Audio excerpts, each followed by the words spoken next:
Hi guys, welcome to my channel, Lenette Looks, and today I will be reviewing Maya Angelou's book, I Know Why the Caged Bird Sings.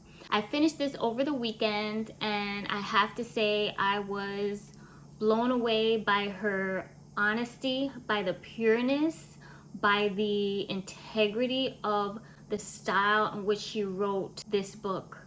I felt like Maya Angelou took me by the hand.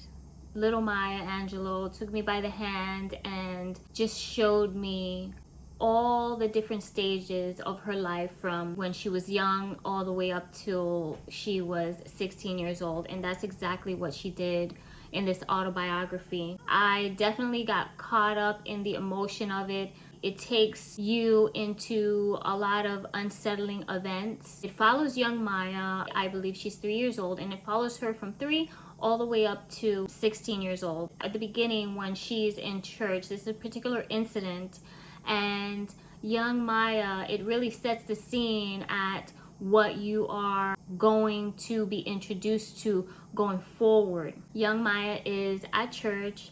She is actually describing herself, like her thoughts and what she's feeling and what she's thinking, and she's looking at her dress and she's looking at herself and the color of her skin, and she's imagining herself like, what if she was a white girl with straight hair, and that would be like beautiful.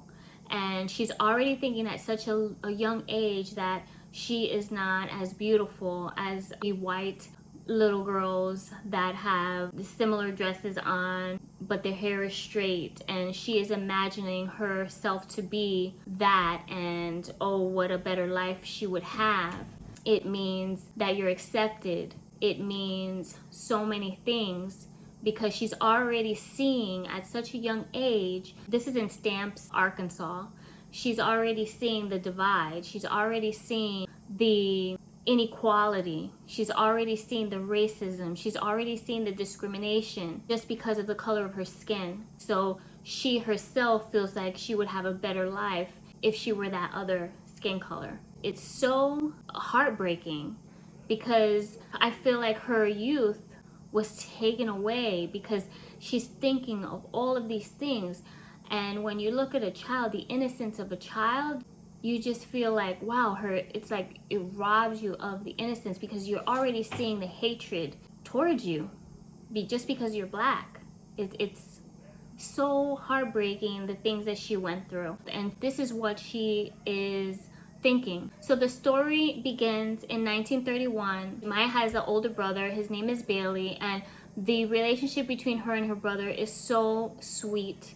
She loves him dearly. He loves her so much, and they have such a nice relationship. They're like best friends, and you see that throughout the story where she and her brother have conversations, and he's the one who she confides in and he confides in her, and it's just a really sweet, beautiful relationship that they have. And I was so happy to see that she had him, and she even says it in the story that she was so thankful, like, he's all I have, he's everything to me. Through all the things that she went through, she was thankful that she was able to have her brother and able to have somebody to talk to.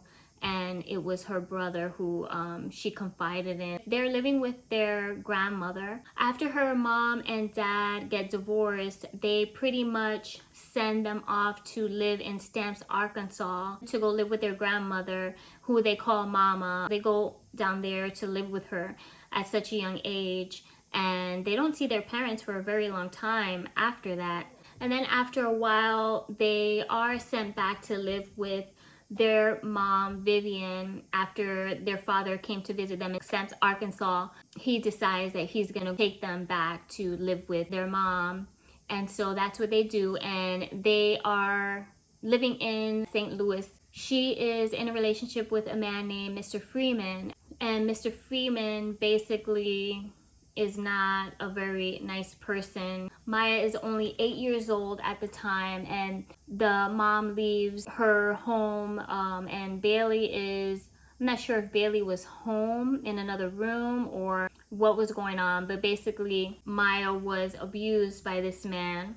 It was a very unsettling, horrible thing to read. and he was later actually taken to court. And then I don't want to get into so much details because I don't want to spoil it for anybody who does want to read this book. She was abused by this person, and her mom trusted him, you know, left her home with him, and he took advantage of her, and that basically just destroyed her. It took away her innocence. After that happened, Maya's mom decides she wants to send them back to Stamps, Arkansas, to again live with their grandmother. So that's exactly what she does. She sends them back, and Maya is, you know, you definitely see a change in her after that. Of course, this is a horrible event, and she's pretty quiet. She becomes very quiet, very to herself, very like isolated. You know, she isolates herself, and she just wants to be left alone. And that happens for quite a bit in the story. Overall, this book, it takes you, basically it's like reading her diary. The events that happened to her are so personal, which she shares openly. I felt the pain, I felt the emotion with all the things that she went through. Just reading about it, you just feel the child. It's heartbreaking. You know, you feel the sadness, you know, the way she describes the events that happen. It's really unfortunate, but she wanted people to know, like, this is not okay. This is what happened. This is how it was back then in the 1930s and 1940s, with discrimination, with racism, and the experience she had in California as well. She did encounter some racism there too. Most of these events were happening in Arkansas. There was an incident where Maya, she's about 14 years old, and she's having a really bad toothache. Her grandmother, it's so bad, and you guys know, like, when you have a toothache, forget it. So her grandmother says, oh, there's a dentist close by, and he owes me a favor, because during the Depression, she lent him money. He asked for money, and she lent him money. Her grandmother owns a store, so she was able to stay open during the Depression through trading. So people didn't have money, but they were able to trade goods for her goods. So she's very smart. She was a very smart woman, and she was doing okay during that time. And so that particular white dentist went over to her and asked her for a loan, and she did give him that and saved his business. So she takes Maya over there, and she says, I'm going to take you to this dentist. He owes me a favor. Sure enough, he opens the door, and he would not do it. He would not help. Maya's in pain. She could barely even, say anything or do anything. She was just in pain, and she wanted to get relief. He would not do it because she's black. And he tells them, I paid you back. I'm not taking you. You need to go to a black dentist. I was like, wow. And the way he spoke, he said something so disgusting that I can't even repeat.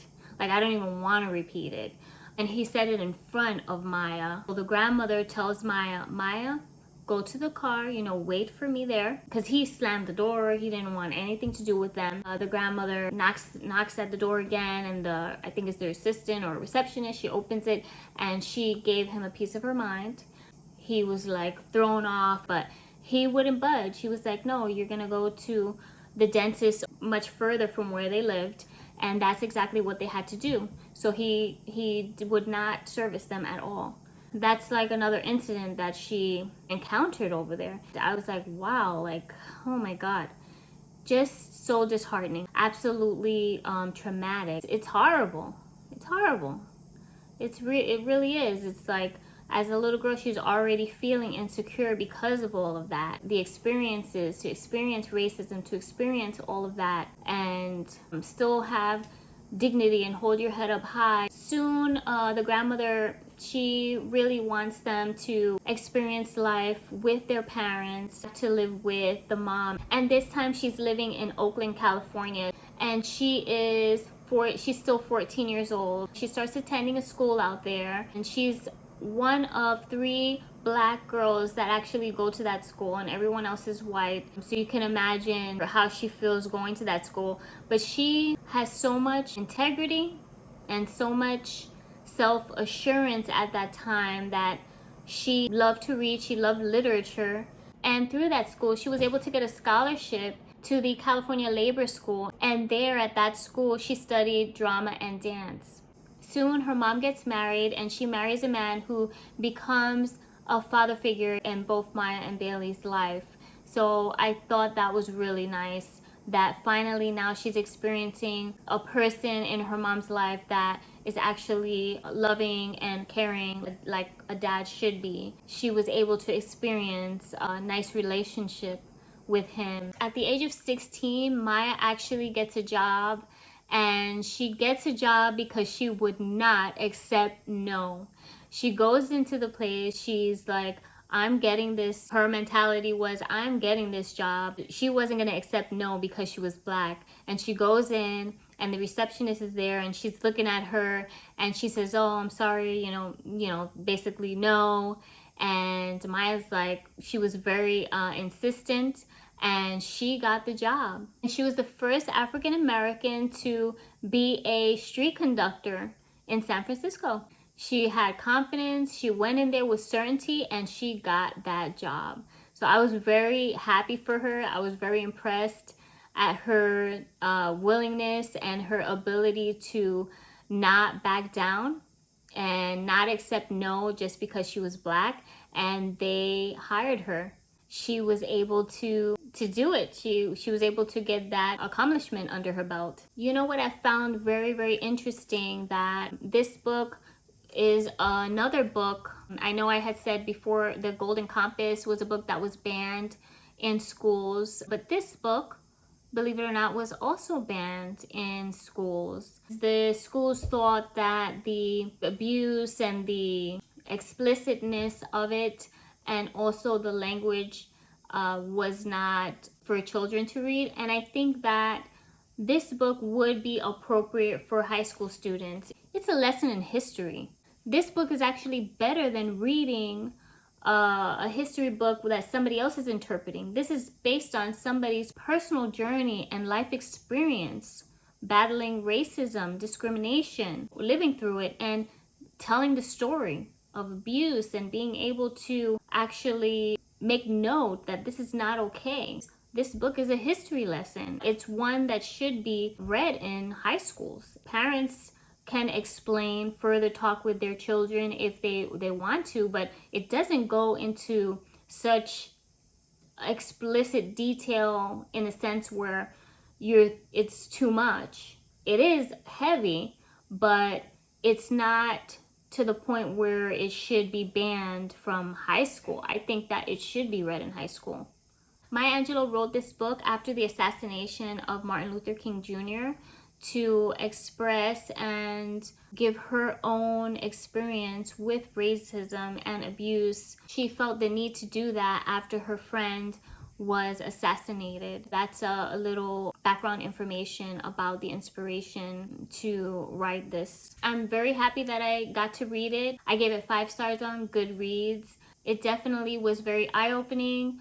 I feel like in a lot of ways it was very healing for her to write this book, because literature has shown to be a great healer. Her poetry, her writing, she grew to have such a passion for literature and writing. It's just amazing. And she rose above all of that trauma and abuse, and she was able to really make something of herself and be a positive role model and influence people's lives through her literature.